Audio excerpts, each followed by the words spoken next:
पहिला प्रश्न आहे प्रश्न क्रमांक 1. आजची मी वाचतो. मी आता आज डिकोड नाही करणार आहे. आज आपण डिकोडिंगला फक्त 5 मिनिटं वेळ देणार आहोत आणि पुढचे 7 ते 8 मिनिटं आपण डिस्कस करणार आहोत. आज तुम्हाला 7:45ला कंटाळा आला, तुम्ही उठून जाऊ शकता. आज 10ला 10 प्रश्न डिस्कस झाल्याशिवाय त्याला 7:15 वाजले तरी आपण थांबणार नाहीयेत. ही क्लॅरिटी लक्षात ठेवा, कारण ते 10 प्रश्न महत्वाचे आहेत. आजची तरुण पिढी राजकारणाबाबत निराश का आहे आणि हा दृष्टिकोन बदलण्यासाठी काय करायला हवं.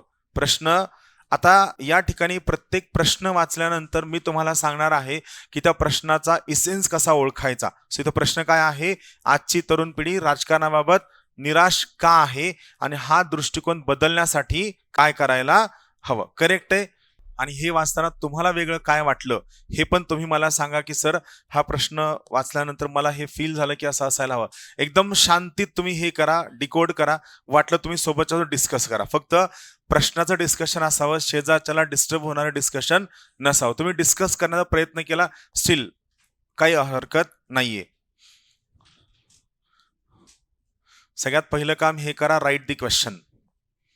पहिलं काम, कारण तुम्ही काय करता, तुम्ही समोर वाचताय, you are wasting your energy. समोर बघून प्रश्न खाली लिहा, त्याला 2दा-3दा हायलाइट करा, अंडरलाईन करा, काय करा, प्रश्न लिहून मग तुम्ही त्या पुढे जावा, कारण त्याशिवाय तुम्हाला अंदाज येणार नाही. आणखीन एक काम करा, प्रत्येक सेशन संपल्यानंतर जे तुम्ही लिहून काढता त्या सेशन बद्दल स्वतःचं परफॉर्मन्स, तुमच्या स्वतःच्या परफॉर्मन्सला स्टार मार्क्स द्या की तुम्हाला काय वाटतं आज तुम्ही किती प्रश्न डिकोड करू शकलात प्रत्येक सेशन नंतर. म्हणजे तुम्हाला स्वतःला हा अंदाज येईल की तुम्हाला कोणता विषय अवघड जातो, कोणत्या विषयाचे क्वेश्चन डिकोड करता येतात, कोणाचे डिकोड करता येत नाही, काय सोपं जातं, काय अवघड जातं. हे महत्वाचं आहे. You give it a time. तुम्ही त्याला वेळ द्या की तुम्हाला आज काय अवघड वाटलं. कालचा टॉपिक अवघड वाटला, एकच स्टार दिला. याचा अर्थ काय की इथिक्स मधला ह्युमन इंटरफेस वाला टॉपिक मला अवघड जातोय. जिओग्राफी त्या दिवशी होतं, तुम्हाला काय वाटतं, नाही पटपट उत्तर आली, 4 स्टार द्या. पॉलिटीला 3 स्टार द्या. सायन्स अँड टेक आलं, 5 स्टार द्या. म्हणजे तुम्हाला स्वतःला ऍट दी एंड तुम्हाला ठरवता येईल की कोणत्या क्वेश्चनच्या डिकोडिंग मध्ये तुम्ही कम्फर्टेबल आहात. इथून आन्सर रायटिंग करणं हा आपला पर्पज नाही, आपल्याला स्वतःला जज करणं आणि आपला स्वतःची पुढची दिशा आखणं हा आपला सगळ्यात main target. So give star mark to yourself. तुम्ही स्वतःला 1 ते 5 मध्ये तुम्ही स्वतःला स्टार द्या, काय करताय काय नाही. तर आता आपण थोडंसं आज इंटरॅक्टिव्ह करूया. मला सांगा, हा प्रश्न वाचल्यावर तुम्हाला काय वाटतं. हा प्रश्न वाचल्यावर तुम्हाला वाटणारं की क्रक्स मला सांगा. क्रक्स 2 शब्दात मला क्रक्स हवाय, मला भाषण नकोय. काय काय राजकारणाबद्दल निगेटिव्हिटी, आणखीन यू आर क्लोजर, आणखीन सांगा. एक्झॅक्टली. तुम्ही ज्यावेळेस हे प्रश्न वाचता तुम्हाला काय कळतं की तरुण कशाबद्दल निगेटिव्ह आहे, राजकारणाबद्दल.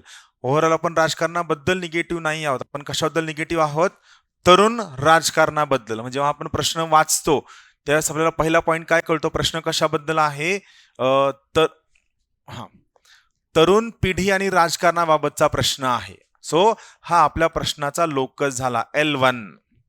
प्रश्न कशाबद्दल आहे, तरुण पिढी आणि राजकारणाबद्दल हा पर्टिक्युलर लोकस आहे.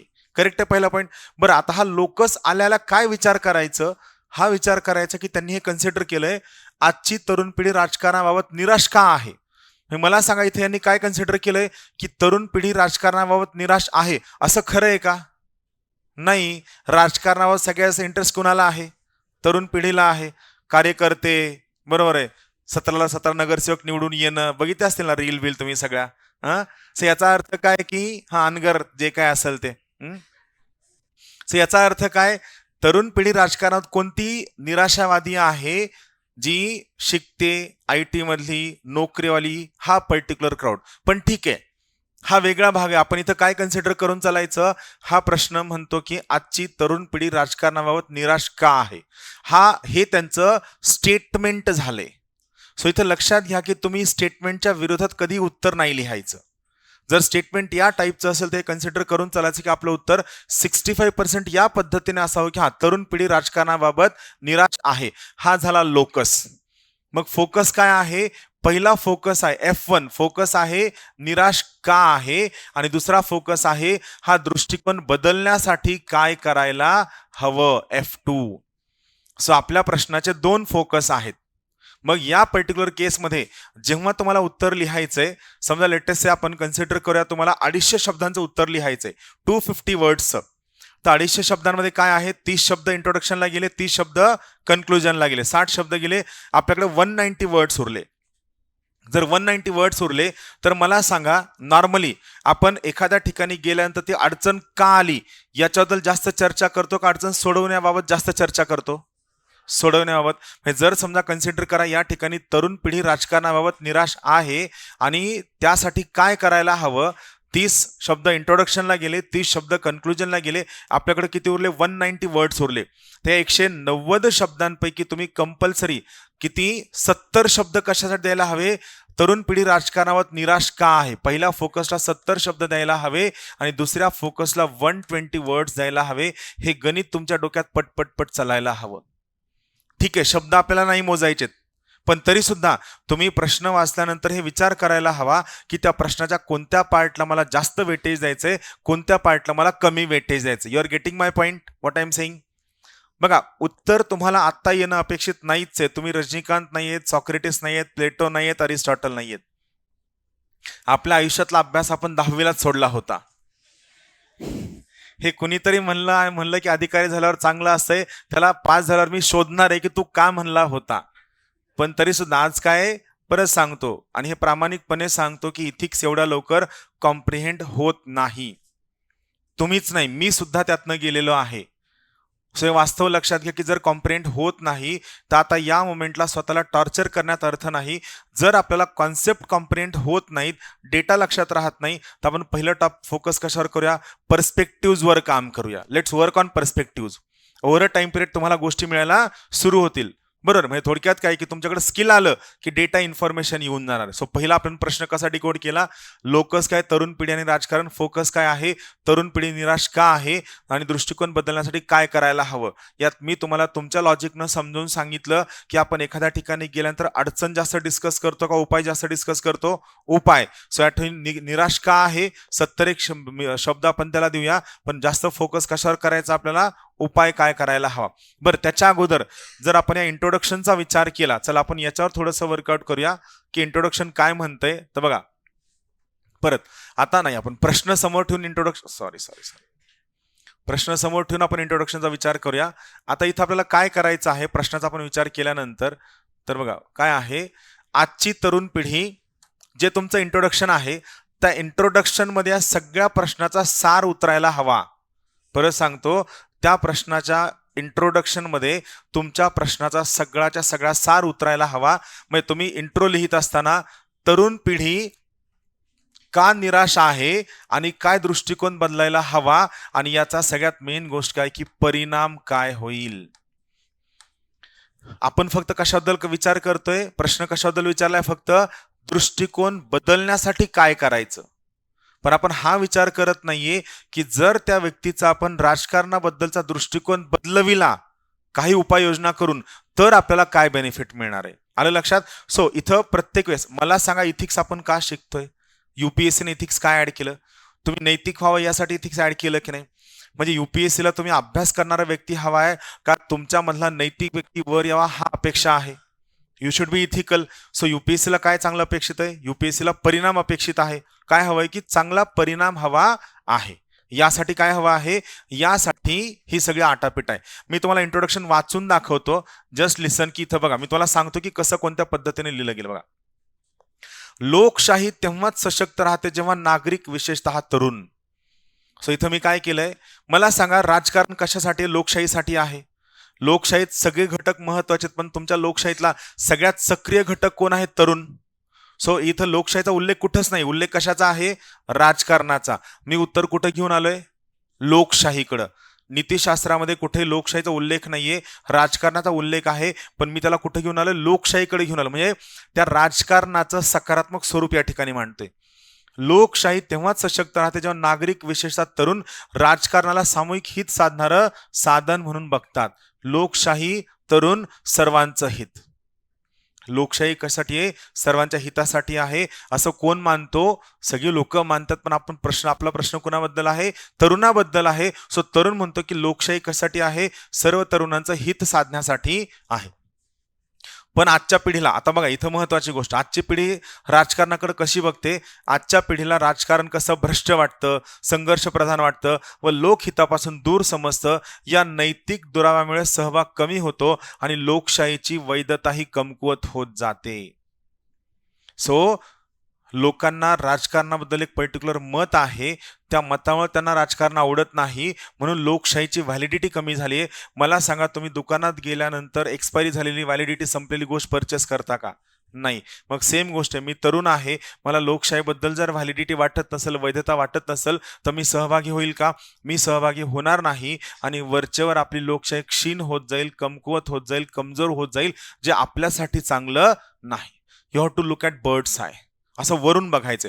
आता हे मी अभ्यास करून मांडलेलं आहे, माझ्या मनाचं नाहीये, एवढी चांगली भाषा तर माझी नाहीच आहे. कॉपी पेस्ट केलेलं, उचललेलं, हा फक्त कंडिशनिंग कसं केलंय, मी अभ्यास करून कंडिशनिंग केलेलं आहे, माझ्या मनची भाषा नाही. स्पष्ट सांगायला काय हरकत आहे? कारण तुम्हाला असं वाटू शकतं की सरांचं उत्तर एवढं चांगलं ना, आपल्याला कसं काय जमत नाही. बिलकुल नाहीये, मी अभ्यास करून आलेलो आहे, एवढं माझं म्हणणं आहे. हा, तुमचं उत्तर असं केव्हा होऊ शकतं? पुढच्या 7, 8, 9 महिन्यात जर तुम्ही कंटिन्यू या शब्दांवर काम केलं तर. 9. मग हा तो पर्टिक्युलर मुद्दा की आपण काय करायचं, नैतिक पिढी तरुण पिढी राजकारणात का निराश आहे? तर हे पॉइंट, राजकीय वर्तनातील नैतिक अधपतन झालेलं आहे, भ्रष्टाचाराची तीव्र प्रतिमा झालेली आहे, वाढते काय धार्मिक ध्रुवीकरण झालेलं आहे, डिजिटल संघर्ष, व्हॉट्सअप, सोशल मीडिया आहे, दैनंदिन जीवनातील शासकीय म्हणजे थोडक्यात काय, सरकारचं आपण तुटवडा होण्याच्या कमतरता, त्यानंतर नैतिक नेतृत्वाचा अभाव, की तुम्हाला तुमच्या राजकारणामध्ये कोणी नैतिक वाटतच नाही. बरोबर. बघा, राजकारणातले तेच मुद्दे जे आपण डे टू डे लाईफमध्ये चर्चा करतो, फक्त प्रत्येक पॉइंटला मध्ये मी काय शब्द ऍड केलाय? इथिकल, नैतिक वर्ड मी ऍड केलाय, इथिक्स वाला वर्ड मी ऍड केलेला आहे. आता दुसरा महत्वाचा मुद्दा की हा दृष्टिकोन बदलण्यासाठी काय करायला हवं? बरोबर आहे, राजकीय नैतिकतेची पुनर्स्थापना करायला हवी, राजकारणाचं इथिक्स परत आणायला हवं. त्यानंतर तरुणांना अर्थपूर्ण सहभागाच्या संधी द्यायला हव्या. अर्थपूर्ण म्हणजे मी त्या ठिकाणी सहभागी झाल्यानंतर माझ्या सहभागाचा राजकारणामध्ये काहीतरी परिणाम दिसायला हवा.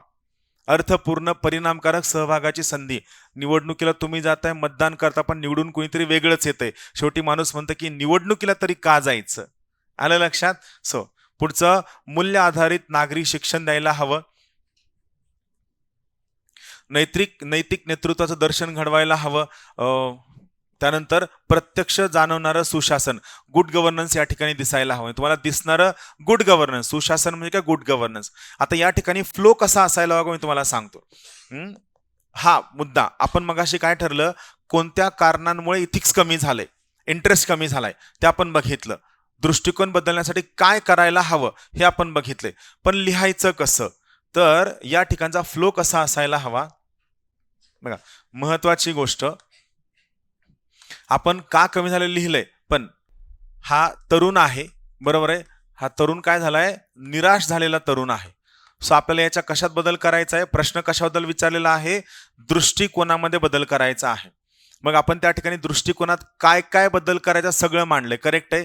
दृष्टिकोनात काय बदल करायचा आहे, मग तुम्ही दृष्टिकोनातील बदल त्या ठिकाणी लिहिण्याचा प्रयत्न केला. दृष्टिकोनामधील बदल. आता हा दृष्टिकोनामधील बदल कळण्यासाठी तुम्हाला ॲटिट्यूड नावाचा टॉपिक चांगला वाचलेला असायला हवा. ॲटिट्यूड, कोणत्या टाईपचे ॲटिट्यूड असतात, ॲटिट्यूडचे काय कॉम्पोनेंट्स असतात, ॲटिट्यूडचं काय स्ट्रक्चर आहे, ॲटिट्यूडचे कोणते टाईप्स आहेत, ॲटिट्यूड कोणत्या घटकांनी प्रभावित होतो, हे सगळं तुम्हाला माहीत असायला हवं, मग उत्तर लिहिता येईल. सो इथं महत्वाचं काय, दृष्टिकोनात काय बदल करायला हवा. पण मला सांगा, आपला पर्पज तरुणाच्या दृष्टिकोनात बदल करणं एवढाच आहे का? नाही. आपला पर्पज काय, तरुणाच्या दृष्टिकोनात बदल व्हावा, आणि हा दृष्टिकोनात बदल झाल्यामुळे आपल्याला काय मिळणार आहे? तरुण कसा होणार आहे? सकारात्मक होणार आहे. कशाबद्दल? राजकारणाबद्दल. पण मला सांगा, राजकारणाला तरुणाला सकारात्मक करणं हा आपला पर्पज आहे का? नाही. तरुण निराश आहे, दृष्टिकोनात बदल करायचा आहे, तरुण सकारात्मक होईल. तरुण जर सकारात्मक झाला, मला सांगा, एखादी गोष्ट जर तुम्हाला आवडत असेल तर तुमचं त्या ठिकाणी पार्टिसिपेशन वाढतं का कमी होतं? तुमचं वाढतं. सो जर तरुण सकारात्मक झाला तर महत्वाचा फायदा काय होईल? तरुणाचा सहभाग वाढल. काय वाढल? तरुणाचा सहभाग वाढेल आणि मग याचा आपल्याला काय फायदा होईल, आपल्याला काय मिळेल, सुशासन मिळेल. इंग्लिशमध्ये आपण याला काय म्हणतो, गुड गव्हर्नन्स. म्हणजे लोकशाहीचे काय होईल, सुशासनीकरण. पण परत सगळे लोक लिहिणार आहेत लोकशाहीमध्ये गुड गव्हर्नन्स व्हावं, लोकशाहीचं सुशासनीकरण व्हावं. पण आपण हा प्रश्न कशात लिहितोय, जीएस मध्ये लिहितोय का इथिक्स मध्ये लिहितोय, इथिक्स मध्ये. मग आपण एक शब्द टाकू ना इथं, काय व्हायला, लोकशाहीचं नैतिक सुशासनीकरण, इथिकल गुड गव्हर्नन्स व्हायला हवं. अगेन गुड गव्हर्नन्स काय कायदा आहे, गुड गव्हर्नन्स काय आहे, नियम आहे. पण आपण त्या गुड गव्हर्नन्स मध्ये सुद्धा काय आणतोय, इथिक्स आणतोय. कारण इथिक्सचा पेपर आहे. आणि मला सांगा, नैतिक सुशासनीकरण हा कोणत्याही पुस्तकातला शब्द नाही, पण मांडायला काय हरकत आहे ना. बघा, ट्रान्सपरन्सी असायला हवी, बरोबर. ट्रान्सपरन्सी हा तुमच्या गुड गव्हर्नन्सचा एक महत्वाचा मुद्दा आहे, मान्य. पण सगळ्यात मेन पॉईंट हा आहे की जर ते सगळी लोक ट्रान्सपरंट आहेत पण त्याचा लोकांना फायदा होत नाही, मग मला सांगा ट्रान्सपरन्सीचा फायदा आहे का नाहीये. ट्रान्सपरन्सीचा फायदा काय, जर लोकांना फायदा होत असेल, लोकांना ती पारदर्शकता योग्य, न्याय्य, चांगली वाटत असेल, तर ती नैतिक पारदर्शकता झाली. आपल्याला फक्त पारदर्शकता हवी आहे का नैतिक पारदर्शकता हवी आहे, नैतिक पारदर्शक, इथिकल ट्रान्सपरन्सी हवी आहे. सो इथं काय मांडायचं, नैतिक सुशासनीकरण मांडायचं. तुमच्या उत्तराचं स्ट्रक्चर तयार झालं. Think about this structure, don't worry about the content. Content सोडून द्या, कंटेंट तुम्हाला येणार आहे. तुम्ही काल हे प्रश्न वाचताना तुमच्या लक्षात आलं की कंटेंट आपल्याला माहित होता, फक्त काय झालं की आपल्याला ते मांडताना स्ट्रक्चर नाही कळलं. So work on structure first. एकदा स्ट्रक्चरवर काम करा, content over a time period automatically build होत जाईल.